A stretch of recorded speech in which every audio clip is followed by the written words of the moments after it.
What's up, peeps? Johnny Dubs.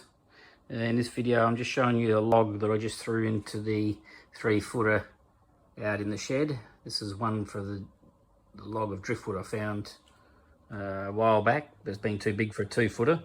So I've just thrown it in the 3-footer here and left a bit of a gap at the back there. And I'll just move those red root floaters. But what I will do now is bring out all of the Boston ferns from the 2-footer inside from the Aquaterrarium that I'm going to rescape. So at least they'll stay alive tucked in the back of there. That's the plan anyway. So we'll see how we go.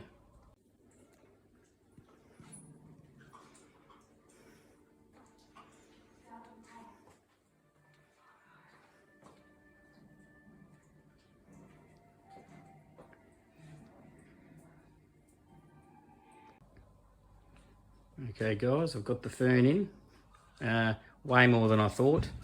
I don't know if that's nuts. There was way more. It's just so big, the roots.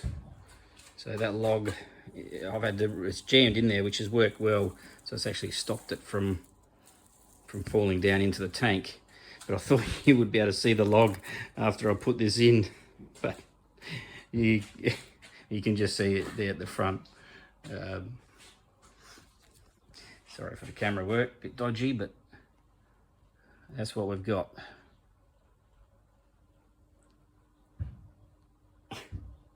Nuts.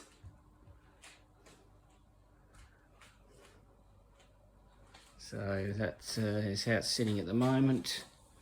No room for me light, that's my problem, but there's it, yeah, the roots.